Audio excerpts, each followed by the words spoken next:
Earlier today, QO Principal Beth Thomas walked the students and the team out through the hallways during the signature clap out. After the clap out, the team headed on the buses and headed on their way here to Annapolis, Maryland, to Navy Marine Corps Memorial Stadium, where we say hello. Hello, everybody. I'm Adam Gotkin. Sammy Krimstein will be joining me in just a minute, and I want to start tonight's pregame show by talking a bit about the game last week, and there's no better way to do it than to play Alex Flum from WDVM Sports' recap of the game. So we'll play that, and then Sammy and I will talk about the game once he joins me. Back in October, Quince Orchard beat Northwest 31-0. After that game, these two teams were on a collision course to meet again in the state semifinal. And they did on Friday, and we got the game of the year in Montgomery County. Cougars fired up for a big-time matchup against their arch rival, Northwest. Trip to the state championship game on the line in the Cougar Dome. QO strikes first. Savon Briggs launches one downfield, 31 yards. Makai Walker into the end zone, and Quince Orchard is on top 7-0. But the Jaguars, of course, they had a response. Here's the flip to Daryl Harper. He bursts towards the end zone. Great blocking there. Extra point ties this one up 7-7. And that was your score at halftime. Early third quarter, Cougars going back to work. Briggs hands it to Steven Sanianyola. The Vanderbilt commit runs left, has room down the sideline, dives forward for the touchdown. Quince Orchard takes a 14-7 lead in the third. But here comes Northwest again with the response. Antonio Berry tumbles his way into the end zone for the Jaguars. Extra point will tie it. But Jalen Husky for QO, he says, not so fast. Blocks the extra point, and Quince Orchard holds on, clinging onto a 1-point lead.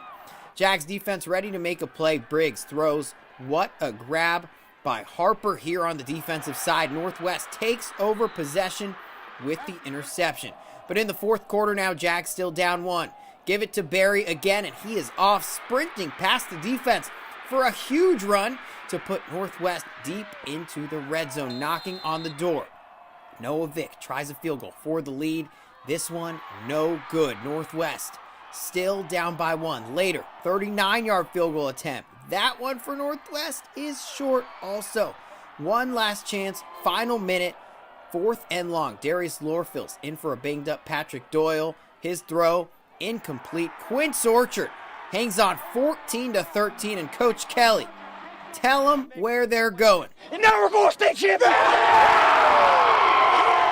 Every week, I can see, we were talking about climbing the ladder, but this group of kids, they are special, and they've been sticking together with each other, and just the chemistry they have, it's special. It's very special. This was in our state championship, The state championship is next week, and that's what we're building a play for. We started in February doing this stuff. The mindset is do whatever it takes to finish. We didn't come all this way to go outside, so we got to come out and finish. Find any single way to raise that trophy. Every time we've talked to Quince Orchard football head coach John Kelly this season, he said it's all about the next game. Well, the next game for the Cougars is the state championship next week at Navy Stadium in Annapolis. They'll play the winner of Wise and Flowers, and the Cougars know exactly what they have to do to finish an undefeated season with a state championship. And that's win next week. Pretty simple. But for now, reporting at Quince Orchard High School in Gaithersburg, Alex Flum, WDVM 25 Sports. And we want to thank Alex for letting us use that video, a great recap. And to help me recap that game even more, I now welcome in my broadcast partner, Sammy Krimstein, with a bit of a Chris Collinsworth slide, like Al Michaels and Chris Collinsworth. Here we're in the booth at Navy Marine Corps Memorial Stadium. And Sammy, that game, one of the best rivalries in the state of Maryland, and it certainly lived up to the hype, didn't it? Absolutely, Adam. Being there was absolutely electric. The Red Army was amazing. The Northwest crowd, too, really did show up. It was just an absolute fun time and an instant classic. Quince Orchard got off to a bit of a rocky start. The very first play of the game was a kick return by Northwest deep into Quince Orchard territory that put Quince Orchard on its heels. But the story of that game, Adam, was how amazing the Quince Orchard defense was under pressure. All game, Northwest, it felt like Northwest was in Quince Orchard territory, and the defense was able to stay strong. They had a goal line stand late in the fourth quarter. They were able to keep Northwest from moving the football. And today here in the state finals, super happy to be here. Today in the state finals, I'm looking for Quince Orchard to do the same thing defensively. Exactly, and we'll talk about a bit more in a bit about what Quince Orchard has to do to win this game. But I mean, that they were on their heels the entire time. Bend, don't break is the motto of this defense almost, and they didn't break. And it was only 14 points for the offense, which for them was a bit of a disappointment. But they were starting inside of their own 10-yard line so often that what they did was it was good enough. That's kind of what you can say. It was good enough. And another kind of sense of good enough was Wise's win over Flowers in their state semifinal game, another big rivalry. That one just happens to be probably the biggest rivalry in PG County, and it was a win for the Pumas by a score of 28-6, although 28-6 wasn't really how the game ended up going out. It was 7-0 at the end of the third quarter until Wise really piled it on. It was 7-0 and then opened the gates. On the first play of the fourth quarter, a 21-yard rush. The second play, a 20-yard rush for a touchdown. So just like that, 14-0. On the ensuing kickoff, a fumble. Wise gets the ball in Flowers territory at about the Flowers 10. First play, it's a touchdown. Jaden Saray to Nick McMillan. They're two stars, you could say. And I mean, this Wise team is really, really solid, and they beat a really good Flowers team. Although Flowers, it seemed almost as if they showed all of their cards in the first time that they played. The first time that those two teams played, I mean, Sammy, it was so close, wasn't it? I mean, it was one of the closer games that you'll see and was surprising to everyone. But, Flowers showed everything, and they didn't have anything new. So it was pretty easy for Coach Parrish and Wise to defend Flowers because they knew that there weren't any more tricks up their sleeve. And with that, they were able to allow only 6 points. And with that, Sammy, talking about those last games, let's now move a bit more back into history and talk about the history between these two teams, Quince Orchard and Wise.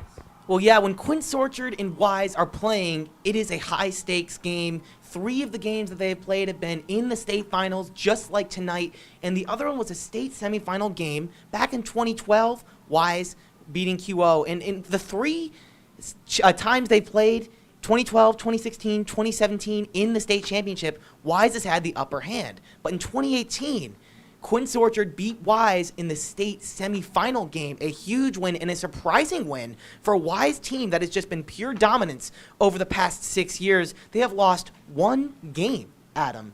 1 game, 76, I believe, in 1 since 2015. Wise is the best football program in the state of Maryland when we're talking about public schools. Quince Orchard is going to have to do really good today, but just looking at the history, last game, Quince Orchard came out with a dub. So I think they can do it again here today. Yeah, and you said Wise, one of the most successful programs. Their starting quarterback, Jaden Saray, he has never lost a game as a starter, and he is a senior. He started his sophomore year. He's starting his senior year, of course, no junior year, so you lose that 1 year, but he has never lost a game as a starter. The only game that he has ever lost, the only game that any Wise player has lost at Wise was to Quince Orchard. And you were talking about those other games, all in the state finals, all wins for Wise. The first one in 2012, as you saw on the graphic, the final score 12-7 to Wise at M&T Bank Stadium, and then back-to-back years here at Navy Marine Corps Memorial Stadium, 42-7 in 2016. That was just a dominant performance from Wise. QO was never in it, but 2017, 38-21 was the final score. Quince Orchard led after the third quarter in that game, but Wise just took over in the fourth and absolutely dominated. And that's what we've seen from this Wise team this year. Yeah. They're kind of like that. They kind of aren't that strong until the fourth quarter. That almost just seems like their culture as a program, which I'm not saying anything bad about the Wise program's culture because it's probably the best in the state. I mean, look at what they've done, but that's what Wise is. They have struggled to start games, and we've seen that this year. They're only up 7-0 against Flowers. They struggled in the first half against Roosevelt when they played them, and Flowers again. QO has to take advantage of that because they couldn't when they when they lost them in 2017. They couldn't take advantage of that, even though they were winning after the third quarter. Wise ended up scoring so many points in the fourth, and they were just out of it. And with that, Sammy, done talking about the history, let's talk some film. Let's break down some film between Quince Orchard and Wise, and I will hand things off to you. Sammy, this Wise defense, what should we know? Well, yeah, they're going to be running a 4-4 kind of look here, and what that really is advantageous for is stopping the run.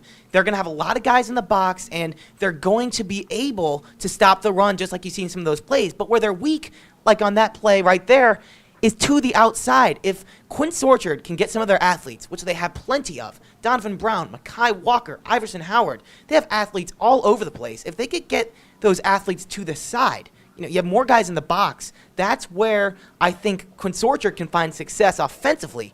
Now, here's a play coming up next where you have a little bit of a mismatch, and this is exactly what I'm talking about right here. Yeah, you can see in that blue box three Flowers players. That's the Wise versus Flowers games on offense versus 2 Wise defenders. You have a 3-on-2 matchup. That's a mismatch for the defense. And on this play, I'll roll the film. As you can see, Flowers is not able to take advantage right there. Here it goes. And yeah, they end up running the ball. They just don't see that mismatch. And if Quince Orchard can see those mismatches, that's where they're going to find success offensively on the edges, because that's where that 4-4 defense, Adam, is weak. Exactly, and in this last clip from that Wise Flower game, they didn't even throw the ball to the edge, but they just pitched it there. Got the ball to the open space, and because of that, it gave them a chance to maybe gain some yards, and that's what QO is going to have to do in this game if they want to give themselves a chance to win.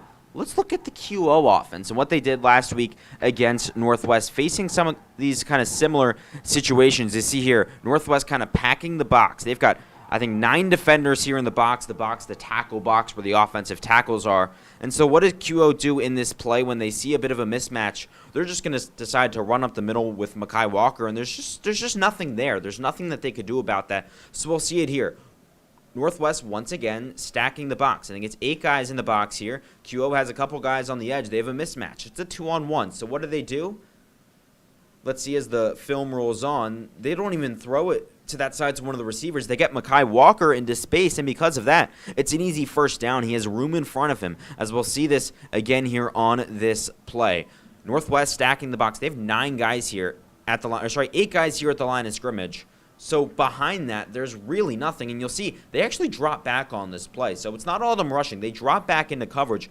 But this is what Northwest does. They see the running back, if you see on the left side of your screen, they see him coming out into the flat. And when that happens, the Northwest defenders, you see with the blue arrow, they just start looking at him. And this is what Wise does. This is Wise's weakness on defense. They get a bit jumpy. They see a guy in front of them, and they want to go towards him, even if there's guys behind him that aren't covered. So you see here, the blue arrow, they're all looking towards him. You can see them kind of slow down and stop. So what does Savon Briggs do? Bam, he hits the guy behind him, Donovan Brown, for a big play. And that's what you got to do if you are this Quince Orchard offense, because, that's just what it's got to be. And with that, the Wise offense, and really all you have to say, Sammy, is, Jaden Saray. I mean, we'll play this clip here from his sophomore year. And these are a couple plays. This is about 2 minutes of his film. And, I mean, he's one of the best players in the country, one of the best quarterbacks in the country. ESPN has him as, I think, the 9th-ranked dual-threat quarterback in the nation.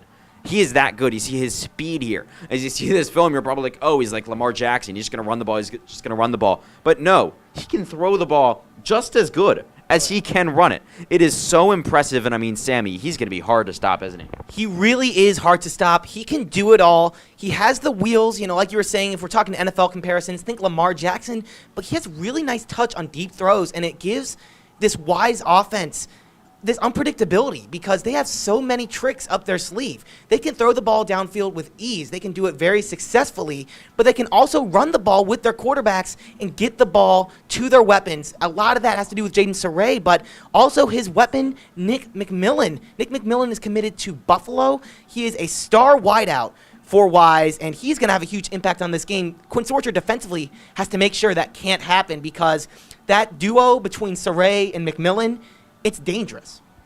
It is very, very, very dangerous and very hard to stop because they run RPOs. They're a high school offense running RPOs, run-pass options. I've never seen that before. They are just that talented. They are just that good. And to help me talk about this Wise team is my guy, Chad Ricardo from High Def High School. Chad, so happy to be here with you. First of all, I'm so excited to be here. Where are we? We're right here. Oh, my. QO Sports Network. I'm here with Adam, with Sammy. This is a career moment for me. We've got this big-time matchup between Wise and QO going down, but, Adam, this is the highlight of my night. Thank you for having me, bro.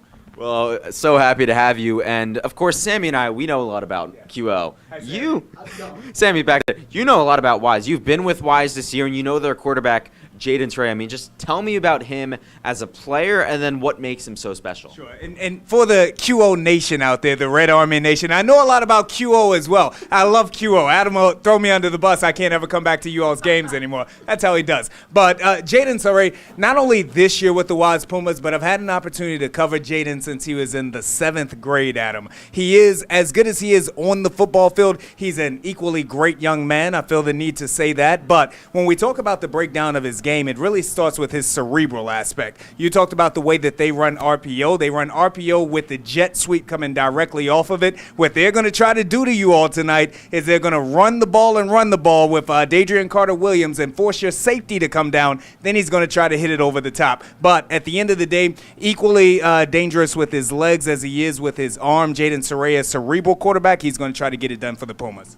So if you're the QO defense, what can you do to stop? Do you stack the box? Do you keep everyone back and try and not let him kill you with the pass? I mean, what can you do to stop him? I mean, what have you seen teams do to stop him? I think if you're the QO defense at this point tonight, you pray for rain. That's it. You pray for rain. You pray for that somehow the turf gets muddy out here. But in all seriousness, the team that has had success with slowing down this Wise offense, at least this year, has been the Flowers Jags. One of the reasons is due to their familiarity with them, the scheming and game planning. And if there's one thing that I know about Big QO, is that you all perennially have one of the top defenses in the league. That's not just the athletes, that's also Coach Kim and his ability to be able to game plan. So I'm sure that Coach Kim is going to bring that extra man down to the box to spy Jaden while still playing a single deep safety. Will that be Donovan Brown playing defense tonight? What will it be? I mean, I guess you just got to try and get those playmakers on the field, see what you can do, because it's not going to be easy to keep up with Jaden Soraya. And on the other side of the ball, Quince Orchard on offense, what do they have to do to get past this Wise defense? Yeah. If you're QO on offense, look, again, one of the greatest things about this QO team this year is the bevy of weapons that you all had. I just mentioned Donovan Brown. Of course, you've got Mekhi Walker. Mekhi Walker, for most 4A teams, would be the #1 receiver. But because of the talent on this team, you know, he is he's a fullback. He's a fullback. I mean, he's not even a receiver anymore. He's a fullback now. But yet he can still go out with the versatility and catch a pass like he did last week. Those are the weapons that you all have. Steven Saniola running the ball as well. Howard, a freshman. Iverson Howard, brother of BJ Howard. He was a Jag, but QO Nation, don't get upset about that. But all of this talent on this team. But what I say, Adam, is that tonight, if QO is to knock off Wise, go back to your roots. Rely on the 5 on that front line. Rely on the 5 plus a tight end, go in there and run and pound the ball with Iverson Howard. Slow this game down. If QO is to win, it's going to be a final score of something in the lines of 14-10. Do not get in a shootout. I don't care how much offense you have. Do not get in a shootout with the Wise Pumas. It's not what you want. And, you know, you said pound the ball. You know, something that we do see, though, with this Wise defense is they like their 4-4, where there's, 8 guys in the box at all times. So if you're, Coach Changuris, Coach Kelly, is that something that you also mix up? You get the ball to those playmakers with the jet sweeps and the screens. Do you kind of mix that in? And do you think that's a way to really score a lot of points against this Wise team, is just keep them on their toes because they don't know if you're going to run it up the middle or kick it outside? I would say no. And I would say no, and here's the reason. I think that I think that if you attempt to do that, you're playing directly into the game that Wise wants you to. Because if you beginning to run your jet sweeps and everything else, trying to throw the ball over top, they're going to beat you with their speed. You're not going to beat Wise to the corners. Your only hope is to take advantage of your size up front, to be patient. I'm talking about 3.5, 4 yards at a time. Don't try to go for that big strike, because you'll end up turning the ball over or punting and giving Wise a short field. And you don't want to get down quick 2 scores, because then they're going to blitz you. Exactly. And then you're really in trouble. Exactly. And, we'll see what they decide to do today in this game. It's going to be interesting. Sammy and I were kind of in that. Yeah. They're running the 4-4. They're stacking the box, maybe beat outside, but maybe they're running that 4-4 because that's exactly what they want you to do. It's that exactly. It's a trap. It is a trap. They want you to try to get wide because you're not going to get wide. Nope. And they want you to take the time to try to go deep because you're not going to get deep. They're going to blitz the quarter. They're going to blitz Briggs. Savon Briggs has played excellent all season long. Excellent all season long, but he hasn't had to deal with the speed like Wise has. So keep things fundamental. Run 3-4 yards at a time. Third down and manageable is the key for QO. Well, let's see if they can do that. We're here at Navy Marine Corps Memorial Stadium. That's what Navy's known for, those 3-yard runs, that triple option. So let's see if the Cougars can do it. And Chad, thank you so much for joining me. Brother. Before you leave, yes. during your preview video of this game, you said my prediction for the game. Right. Can you give me one now? We're actually about 30 minutes until kickoff because the game before ended quick, but you didn't give one earlier. The players won't know. They won't know. Maybe you don't want them to get you. They won't know. Or we're a lot off the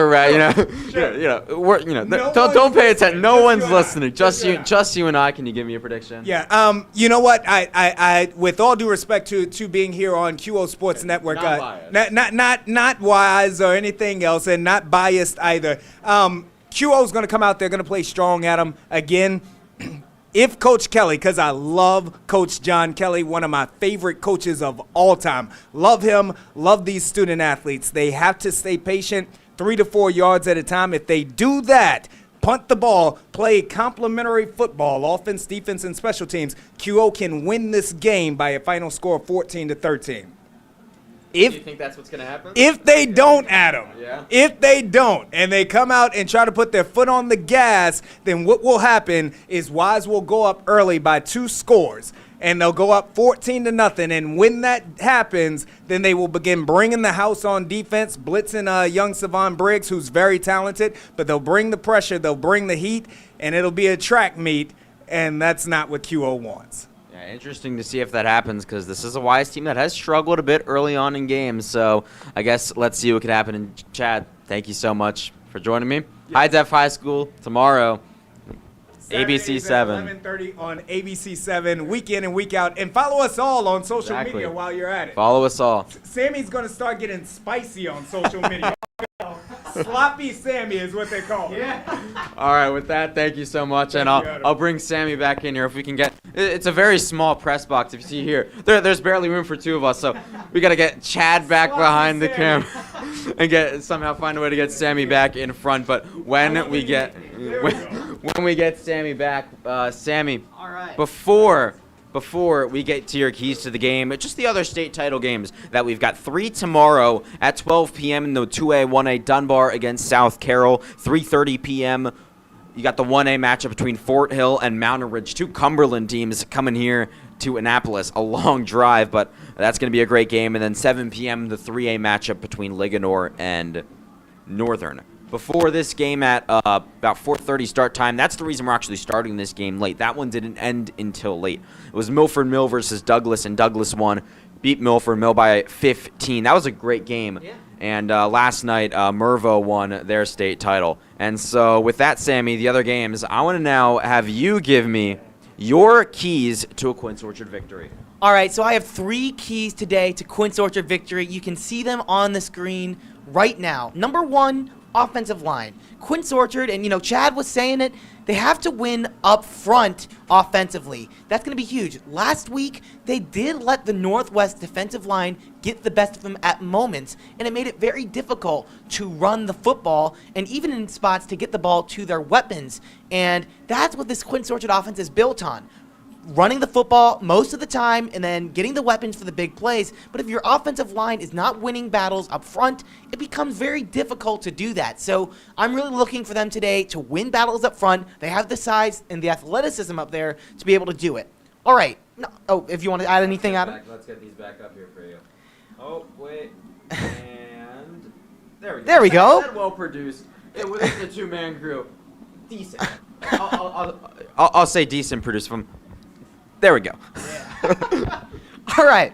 Number 2, Adam. Number 2, it sounds simple, but it's true. No turnovers. Quince Orchard today has got to play clean because, you were saying it, Chad was talking about it. Wise is just a juggernaut on offense, and if you give them anything, they're going to take advantage. So last week was the first interception Savon Briggs had thrown all year. He's done a great job at protecting the football, and really one interception all year, nothing to worry about. I'm looking for him today to keep that going, protecting the football, and also just holding on to it. Don't let them punch the ball free. That's going to be huge. Don't want to give Wise any room to take advantage. And number 3, red zone defense, bend but don't break. They did a great job. I already talked about this last week at Northwest at red zone defense, playing clutch defense in big moments. And I think they can do that again today. That's huge because Wise, they're so good. They're going to be moving the football. They're going to get inside the red zone spots. But if you hold strong and keep them to field goals, that's where Quince Orchard can keep themselves in the game with this insanely talented offense that Wise has. So my 3 keys: O-line, no turnovers, and red zone defense. All right, Sammy. Well, thank you so much, and thank you all so much for tuning in to this pregame show. We'll be live at around 7:50 for the start of the game, and if you're saying 7:50, it's 7:26. I thought you were going to start at 7:30. The game before went long. The game clock right now is 18:55. When that hits 0, the teams go off the field, and so they get ready for the national anthem. They come out. So 18:55 until they're off the field. There's about 8 minutes between that. So at that point, we will go live at about 7:50. It could be a bit earlier. It could be 7:45. Could be 7:55. Depends on when it starts. But make sure to follow us on Instagram and Twitter at QO Sportsnet for that information. We will stop the live broadcast at halftime to give ourselves some extra time in case anything happens. If the game does go over 3 hours of game time on Mixlr, we unfortunately can't keep broadcasting on there because of our contract with them. So we will go here to YouTube, the QOTV YouTube page. We will broadcast the game over here, and we will say that countless times so that you're ready for it. And we'll let you know when it happens. So go over to YouTube, and because of that, you'll be able to then listen to the broadcast on YouTube here at QOTV. And Sammy, thank you so much. We've got a great view here. So happy to be here. Thank you so much to the MPSSAA and Mr. Raberman. QO versus Wise coming up in about 25 minutes. We'll see you guys on the live broadcast. Adam Gotkin, Sammy Krimstein. See you soon.